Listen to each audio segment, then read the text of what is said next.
big provocateur. He's running for Queens District Attorney as a part of the Democratic primary.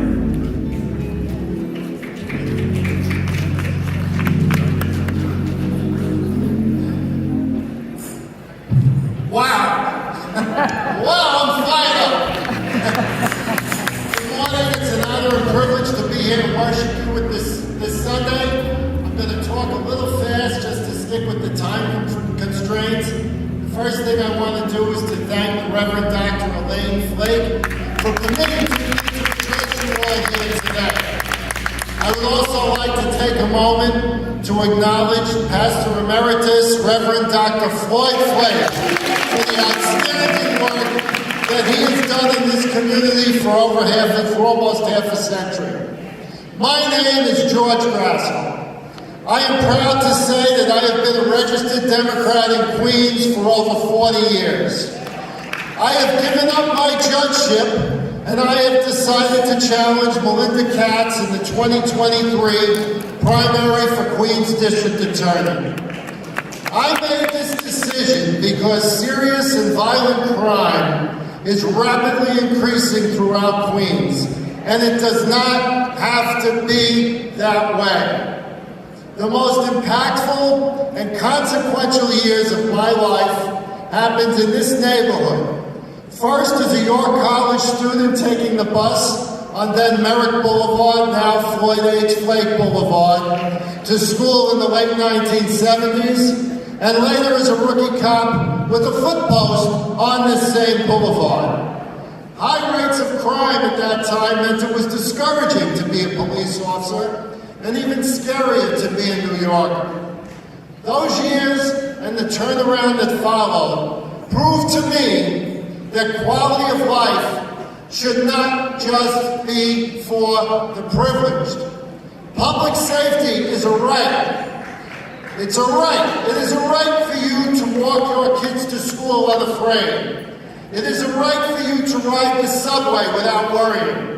It is a right for you not to fret that your small business will be burglarized. There is no reason to live in fear. You can and should demand more of your elected officials. Fairness, compassion, and public safety are not mutually exclusive. If elected, there will no longer be a false choice between equity and your safety. Our city is currently facing a crisis, but the good news is that New York City has been here and worse before and came out of it safer and stronger. I know I can turn this around because I've done it already. I witnessed and took part in the turnaround of the city in the 1990s. After I attended law school while working steady midnights in Flatbush, Brooklyn, I rose through the ranks of the NYPD. I played a leading role in prosecuting police corruption and brutality cases, and eventually had the honor of serving as first deputy police commissioner for 8 years. During those years, I played a key role in advancing policies that dramatically reduced both crime, jail, and prison populations. Thank you. After 30 years of service in the NYPD, I left in 2010 to become a criminal court judge. I worked with community stakeholders, such as mental health service providers, district attorney, and the defense bar, to pioneer restorative justice solutions. Efficient and compassionate programs were created, including creating the first citywide supervised release program and youth programs focused on consequential thinking and self-esteem. I also created a groundbreaking opioid courts throughout the city that saved lives of those impacted by substance use disorders, mental illness, and homelessness. I believe in crime and accountability as opposed to crime and punishment. Sometimes accountability means putting offenders behind bars, but in a fair and just society, accountability can also mean getting our fellow New Yorkers the help they need while increasing public safety in the process. My diversion programs and other initiatives helped reduce the daily Rikers population, cut arrest to arraignment time, and prove that compassion could lead to safer communities when done right. Unfortunately, not all well-intended initiatives are executed properly. For example, in 2019, our state legislature expedited a so-called bail reform bill. The views of judges like me, district attorneys, law enforcement, and most importantly, crime victims were not adequately considered.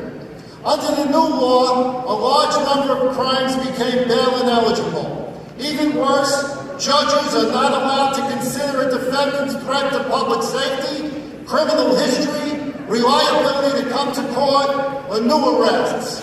It is therefore not surprising that New York City is now facing increasing levels of crime, similar to that when I was a young cop patrolling this neighborhood. People can commit dozens and dozens of crimes, repeatedly fail to come to court, present obvious safety risks to the community, and still be ineligible for bail. Those who believe that this is the path to close Rikers Island, a laudable goal, but that is not the way. That is a mistake. That is a path for both rising crime rates and rising jail populations, which would ultimately make the closing of Rikers impossible. You deserve a district attorney who understands the criminal justice system and has spent his entire life preparing to do this job. You need a district attorney who will effectively utilize laws to make us safer. And we require a district attorney who will courageously stand up to extreme voices on all sides of the political spectrum, fight for victims of crime, and hold police accountable for their actions. I will be that district attorney for Queens. Everyone will be treated with fairness and respect while also increasing safety for our communities. Fear will not define us. You deserve no less. Thank you very much, George. You see what you get. Our priority is what you, the citizens of Queens, experience, not politics as usual.